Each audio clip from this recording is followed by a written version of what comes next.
Hello everyone. So yesterday I made a video on the new Pokemon Mystery Dungeon game that's coming out, the remake of the first game. I do look forward to the game and I actually think it's going to be a pretty decent game, but I do have pretty severe problems in terms of how the game animates. And I think I figured out why the animation is such a huge problem. So on the left we have the 3DS Eevee model. So this would be from Pokemon X, Y, as well as Gen 7. And on the right side we have the Eevee model from the Pokemon Mystery Dungeon DX game that's coming out soon. This is from the demo specifically. And fundamentally, these are pretty much the same model. Of course, there's a scarf here, but ignore the scarf. These are pretty similar models. There are some modifications though. So if we look up here, there's some modifications made to the hair to simplify the mesh a little bit. And that's mostly it. The nose is slightly different. The one in the back here is the 3DS model, and the one in the front is the new model from the Mystery Dungeon game. But the legs. They changed the proportions of the legs. The polygon count is actually the same for the body. Not for the head, but for the body, for both models. They're the same, they just shortened the legs. Shortening of the legs in of itself isn't a huge problem, but what I did find is if I were to unhide everything... Let's go to the 3DS model first. So let's hide the feeler bones for a bit. They're basically just extra bones for the extra parts of the mesh. Let's hide the origins and the waist. So we just have the main deform bones. So for the entire spine, we have 5 bones, which are the hips, spine 1, spine 2, neck, and head. The tail has 3 bones, the ears have 2 bones, there's an actual bone for the hair. For the back leg, we have the thigh, the knee, the foot, and the toes. And for the front legs, we have the shoulder, the forearm, the elbow, and the fingers, or hand, or whatever. That's basically Eevee in a nutshell for the armature. For the new Pokemon Mystery Dungeon model, even though the model itself is pretty much the same, the skeleton, the armature, is very different. So for the spine, we only have 4 bones. So we have the pelvis, which is also kind of where the hips are as well, so it's kind of a weird mix there. We have the spine, the neck, and the head. The tail only has 1 bone. That's it. That's all you get. The ears only have 1 bone. That, again, is it. There's not much more to it. They kind of weight painted it in a way that kind of makes it look like there is more than 1, though. There's no bone for the hair. There's no extra bones for the fur around Eevee's neck. There's just none at all. And worst of all, in my opinion, if you look at the legs, we have a thigh bone, and then we're right to the foot. Like, this is the foot here. Right here, in this section. That's the foot, and that's the toes. There should be a knee here. Right here. There should be a knee. And there isn't a knee here. If you look at the 3DS model again, we see that there is actually a knee.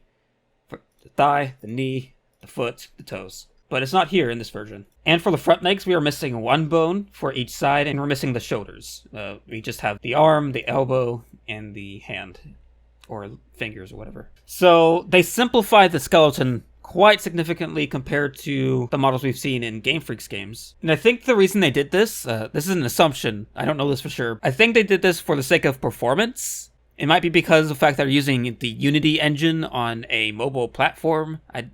Like I said in my previous video on this, I don't think Unity is a great engine for mobile platforms, at least to my knowledge. I don't have experience being on a Unity development team that developed games for a mobile platform. Based on what I've heard and think I know, Unity doesn't perform well on mobile chipsets, which the Nintendo Switch is indeed a mobile chipset. At least comparatively speaking to the x86 platform, which is what Windows runs on, as well as the main PlayStation and Xbox consoles. And having a simpler armature saves performance by not having as many bones to deform the model, which means that the CPU won't be spending as much time working on deforming the model. So that's my best educated guess on to why they did this. But simplifying the armature like this is compromising the posability of this high fidelity model. And this model is just as high fidelity as even the Sword and Shield models, which the Sword and Shield models are also the same fidelity as the 3DS models, but that's besides the point. But the model itself is just as high fidelity, but the rig that coincides with it is very simplified, and I don't think it's a very good mix. Like, if I was animating for a game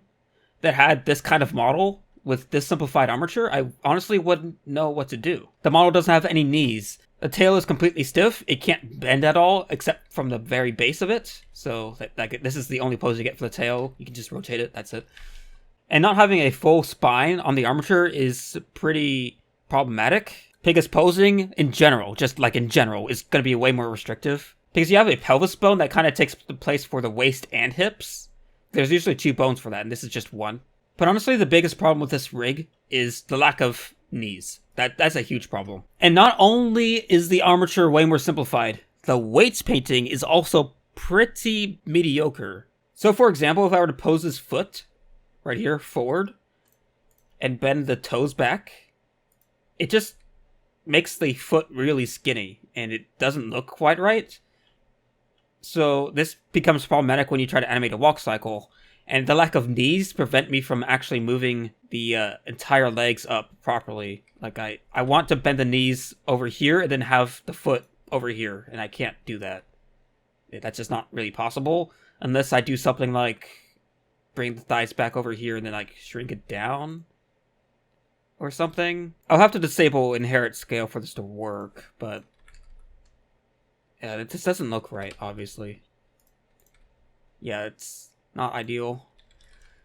So I honestly wouldn't know what to do with this model when it comes to animating it properly. Like, I could half-ass it, sure, but I feel like I wouldn't really be able to make the model express the way I wanted to when animating for basically anything, because it's just not flexible enough. It doesn't have enough bones, and that's a huge problem. And on top of that, the weight painting just isn't very good.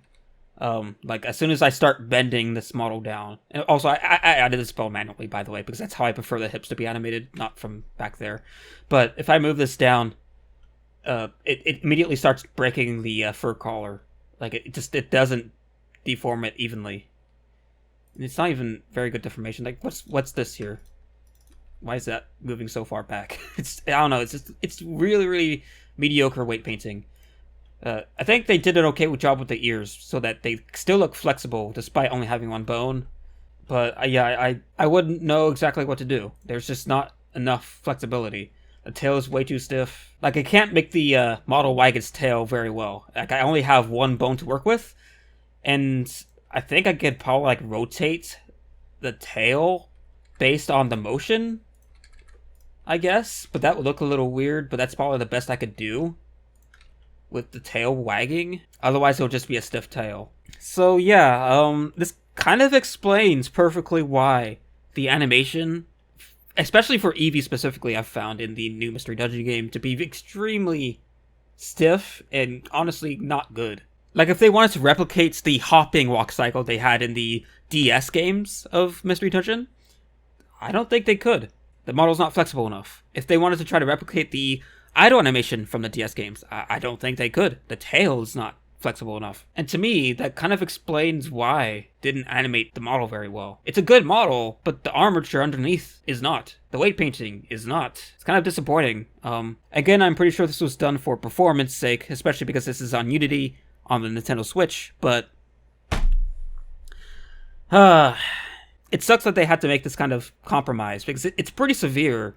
And actually, the main reason I wanted to look at this model is because I wanted to see if maybe I could animate something and maybe find a way to mod it in later. Maybe I can get some help from someone that knew, but no, I can't do it with this armature. I can't make it a revised walk cycle with this. I can't do much with these legs. I can't do much with this tail. The front legs aren't too bad. Not having a shoulder isn't too bad, because you can still translate the bone to make it look like it has a shoulder. But mainly the back end of the model of Eevee, it's not good. And I'm assuming, I haven't looked at all the models, but I'm assuming a lot of the quadrupeds suffer from this, because I looked at Leafeon's model from the Mystery Dungeon game, and yes, they have apparently all of the models that'll appear in the game in the demo, which is surprising, I guess. Like, from what I can tell, every single model is there in the demo files. Let me turn down metalness. I don't know why it imports like this. There you go. You're no longer metal. Anyway, so again, the same exact thing going on with the legs.